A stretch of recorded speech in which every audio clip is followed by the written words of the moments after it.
నాకు చిత్ర పరిశ్రమ మీద ఎందుకు ఇంత గౌరవం అంటే మనందరం కులాల మీద, మతాల మీద, ప్రాంతాల మీద, భాషల మీద కొట్టుకుంటూ ఉంటాం. But any film industry take in this world, especially Indian film industry, దీనికి there is no caste discrimination, there is no reason discrimination, there is no religion discrimination, nothing.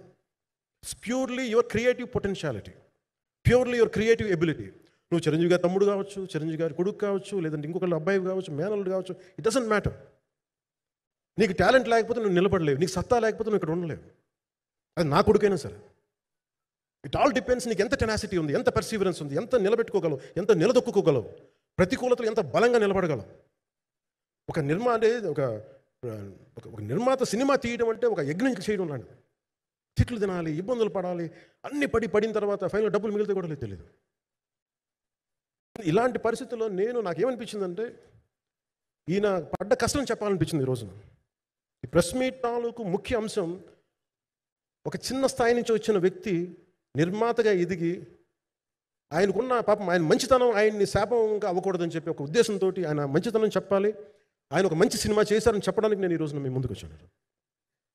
ఎందుకంటే నేనేం నమ్ముతానంటే సినిమా బాగుంటే ఎలాగో చూస్తారు, దీని గురించి చెప్పక్కర్లేదు. సినిమా బాగాలేకపోతే ఎలాగో చూడరు, మీరు ఎంత పబ్లిసిటీలు చేయండి ఇవన్నీ అనుకోండి. అందుకే నేను పెద్ద ఎక్కువ మాట్లాడడానికి ప్రయత్నం చేయాను. కానీ ఈ పర్టికులర్ రోజు మటుకు, ప్రత్యేక ఈ రోజు మటుకు ఆయన పడ్డ కష్టం ఈ సినిమాకి, అలాగే ఒక్కొక్క కాస్టింగ్ ఆయన చేసింది, దీనికి నేను కృషి గారిని కూడా చాలా మనస్ఫూర్తిగా అభినందిస్తున్నాను.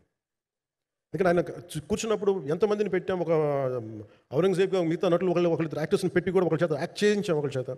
కానీ Bobby Deol so apt for Aurangzeb. ఎంత కన్విక్షన్తో చేశాను, అప్పటికి ఆయనకి ఇంకా ఆయన చేసిన హిందీ సినిమాలు కూడా రాలేదు ఇంకా ఆయనకి. ఎంత కన్విక్షన్తో చేశారంటే నాకు నిజంగా ఆయనతో యాక్ట్ చేయడం చాలా ఆనందాన్ని ఇచ్చింది. సో అలాంటి బాబీ డియోల్ గారిని మొత్తం pan India, Manoj Paramahamsa was roped in last. ఇంకా సినిమా ఎట్లా మనం అయిపోవాలి, నేను పాలిటిక్స్కి వెళ్ళిపోయిన తర్వాత, డిప్యూటీ సీఎం బాధ్యతలు తీసుకున్న తర్వాత అందరికీ అయిపోయింది, సినిమాలు చేయలేడు, ఇతను ఎలా చేస్తాడంటే నాకు తెలుసు కష్టం అని.